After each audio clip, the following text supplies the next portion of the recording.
sekalian, saya sebenarnya letak 6S tu. 6S nak melangkah ke syurga ni. Selangkah ke syurga kena ada 6S ni. Tak sempat habis 6S ni.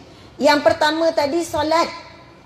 Yang kedua sabar. Dah sebut sikit tu sabar tu tadi tu. Yang ketiga sedekah. Kalau nak tulis lah kan, orang perempuan suka tulis, lepas tu tak tahu dia tulis kat mana. Setiap kali pergi kuliah bawa buku nota, tapi yang beza-beza. Orang lelaki dia dengar je, insya-Allah dia kuat daya ingatan. Tak percaya cuba test lepas ni, dia boleh sebut 6S tu apa. S yang pertama solat. Jaga solat, hidup kita akan terjaga insya-Allah. Hadis Nabi SAW, as-salatu amaduddin faman aqamaha faqad aqamaddin wa man tarakaha faqad hadamaddin. Salat itu tiang agama. Barang siapa yang mendirikan salat, ibarat ia mendirikan agamanya dan mendirikan hidupnya. Barang siapa yang meninggalkan salat, ibarat ia meruntuhkan agama dan meruntuhkan hidupnya. Jadi orang yang sentiasa jaga salat, bukan mudah nak jaga salat ibu-ibu sekalian. Kita memang salat, tapi kena perbaiki selalu salat. Cuba istiqamah solat di awal waktu. Orang yang bersedia solat di awal waktu, insya-Allah dia akan bersedia saat dia mati kelak. Insya-Allah. Orang yang solat kelang kabut, takut mati pun kelang kabut. 10 minit sebelum solat, umpama kita bersedia 10 minit sebelum jumpa Allah. Bila time kita nak mati, saat jumpa Allah betul-betul, Allah bagi kita tempoh, Allah bagi kita rasa. Sebab itu ada orang nak dapat husnul khatimah, beberapa minggu sebelum dia meninggal, dia dah selesaikan semua urusan dengan manusia. Hutang dia settle, dia siap-siap tinggalkan wasiat, seolahnya dia dah tahu dia dah nak pulang kepada Allah. Saya dengar banyak cerita orang-orang yang pulang dalam keadaan yang sangat baik. Allah bagi dia kelebihan, kesempatan untuk selesaikan urusan di dunia sebelum dia pindah ke alam yang lain, yang mana dia tak boleh balik semula ke dunia. Dan kita nak dapat keadaan ini, insya-Allah kita kena ubah cara solat kita. 10 minit sebelum ini sunnah Nabi dah ready dah. Dah mula baca Quran dulu, dah mula dengan wuduk, dah hampa dah sejarah. Untung anak-anak kita duduk kat madrasah ni, mereka melalui kaedah ni. Mereka bersedia dulu, dah dengar 10 minit lagi, dah siap ambil wuduk. InsyaAllah orang yang salatnya tenang, hidupnya juga tenang. Orang yang dilapangkan Allah, dia lapangkan diri dia untuk salat berjemaah, Allah akan lapangkan hidupnya. Orang yang utamakan Allah dalam hidupnya, Allah akan utamakan dia dalam perhatian Allah. Ini hadis Nabi SAW, Nabi sebut, ihfazillah yahfazka, kamu jaga Allah, Allah akan jaga kamu. Ihfazillah tajidu tujahaka, kamu jaga Allah, kamu akan dapati Allah ada depan kamu. Wa iza sa'alta fas'alillah wa iza sta'anta fasta'in billah. Apabila kamu nak meminta sesuatu, minta saja dengan Allah. Bila kamu perlukan pertolongan, minta tolong dengan Allah. Ini orang yang macam mana ni? Iaitu orang yang jaga hubungan dengan Allah. Bila hubungan kita dengan Allah nak jaga, waktu solat. 5 minit waktu solat, ibu-ibu sekalian, cuba lupakan semuanya. Masalah letak tepi, lauk nak masak apa, jangan fikir masa solat. Bila datang je, terus buang. Sebab itu Imam Al-Ghazali sebut, perkara pertama nak dapat nikmat solat, khusyuk solat, kena faham bacaan dalam solat. Di madrasah, di pondok, mana-mana pusat pengajian, bukan tasmik bacaan Al-Quran saja. Tolong tasmik bacaan solat dengan terjemahan. Hari ini nak dengar bacaan tahiyat dengan terjemahan.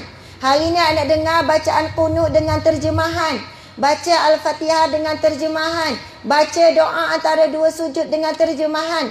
Kalau kita cek hari ini, umat Islam kita semayang dah 50 tahun, 60 tahun, tak faham apa yang dia baca dalam solat. Kalau kita nak cek ni, tak tahu berapa orang yang lepas ni. Kadang Rabbi fili pun tak lepas. Rabbi fili, ya Allah ampunilah aku. Warhamni, rahmatilah aku. Wajibunni, tutuplah aibku. Warfa'ni, tinggikanlah darjatku. Warzuqni, berilah rizki kepadaku. Wahdini, berikanlah hidayah kepadaku. Wa'afini, wa'fu'ani, afiatkanlah aku ya Allah. Maafkanlah aku, beri aku sihat. Maafkanlah aku ya Allah. Kalau kita boleh faham bacaan dalam solat, kita tak sempat nak ingat benda lain, ibu-ibu sekalian. Sebab kita sibuk bila ucap tu Rabbil fili, hati terus ingat tentang maksud. Kita dalam solat, kita bercakap dengan Allah, tapi kita tak faham kita cakap apa. Bayangkan kalau kita tengok cerita Hindustan ke cerita Korea, tak baca subtitle tu, tak baca tu. Kita tengok kenapa dia menangis. Tak tahu dia nangis sebab apa. Sebab tak faham. Sebab itu kita tak mampu nak menangis dalam solat, tak faham kita cakap apa dalam solat. Kita sendiri tak faham apa yang kita minta. Jadi kita ada masalah komunikasi dalam solat. Sebab itu di luar solat kita ada masalah komunikasi dengan suami, dengan anak, dengan adik-beradik. Sebab apa? Kita tak betulkan komunikasi kita dengan Allah. Sebab itu kalau hari ni tak dapat ilmu lain, dapat ilmu ni je. Sebelum mati, tak tahu mati bila, rasailah nikmat solat yang kita faham bacaan dalam solat. Cuba tengok masuk tahiyat, ibu-ibu sekalian, sangat indah. At-tahiyyatul mubarakatus salawatut tayyibatu lillah. Apa maksud dia? At-tahiyyat, segala penghormatan. At-tahiyyatul mubarakatus salawat, segala keberkatan, segala rahmat. Selawat ini terkandung maksudnya rahmat Allah. Tutayyibat, segala kebaikan adalah tulillah, kepada Allah. Assalamu alayka ayyuhan nabiyyu wa rahmatullahi wa barakatuh. Salam sejahtera kepada kamu wahai para nabi. Bayangkan, kalau kita faham masa baca tahiyat ni, naik bulu roma kita.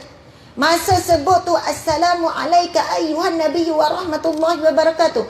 Salam sejahtera ke atas kamu wahai para nabi yang dirahmati oleh Allah. Dan ini disebut dalam hadis Nabi sallallahu alaihi wasallam.